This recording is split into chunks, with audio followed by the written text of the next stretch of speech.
OK, now we can finally answer the million-dollar question from before, which is, did we do the thing we wanted to? Did we provide integrity?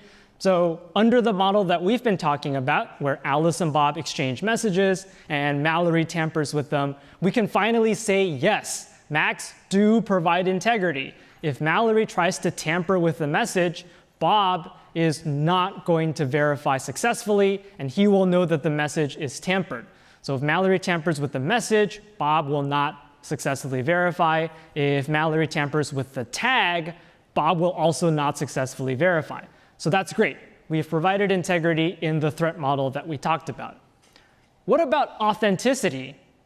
And remember, authenticity means you know that the message came from the original sender. Well, it kind of depends on your model and who's talking.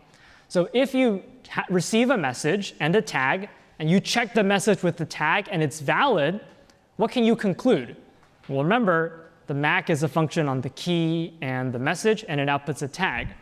So if I get the same tag and it checks out, that tells me that someone with K must have run the MAC algorithm to output the tag. So I know that someone with K must have generated this tag, but I can't really narrow it down to one specific person. So for example, if 10 different people all share the same secret key K, and I receive a message with a MAC using that key K, I know that one of those 10 people sent it, but I don't really know which of those 10 sent it. So depending on your definition and your model, you might say MACs don't provide authenticity in that case, because you don't know which of those 10 people sent it. By contrast, in the model where only Alice and Bob have the secret key, you could argue that MACs provide authenticity. You receive the message, and you check the MAC, and it's valid, so it must be from someone with the secret key. Well, there's only 2 people with the secret key, and the message isn't from me, so it must be from that other person, like Alice. So that's a case where MACs do provide authenticity. If there's only 2 people with the secret key, and you receive a message, well, I didn't write this message, so Alice must have written it, and that's authenticity. It guarantees that the original sender was Alice, and I can prove that the person who sent it must be Alice. So whether MACs provide authenticity is kind of a fuzzy question, and it depends on things like how many people have the secret key, and whether you want to know if the message came from a specific person or a group. There are all these different questions, but ultimately it's a little bit fuzzy. But it definitely provides integrity. Attackers can't tamper without knowing the key. And one final point is whether MACs provide confidentiality. Well, remember, in our cryptography roadmap where we have that 2x2 table, we said that MACs are built to provide integrity. In fact, we didn't build them for confidentiality at all. Some ways you can show that MACs don't provide confidentiality.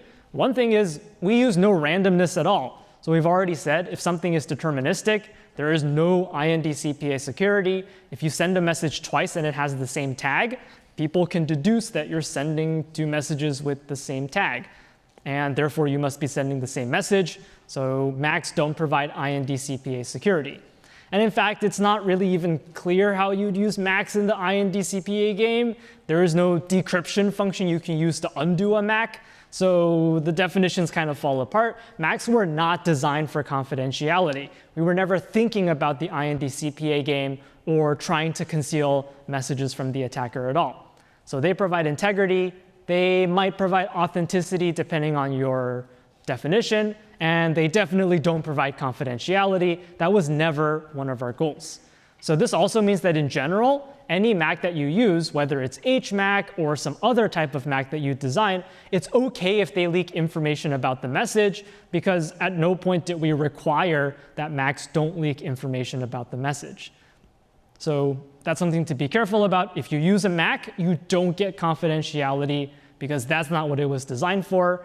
And in general, when you compute the MAC on a message, that resulting tag could have information about the message that an attacker can learn. So you have to be careful.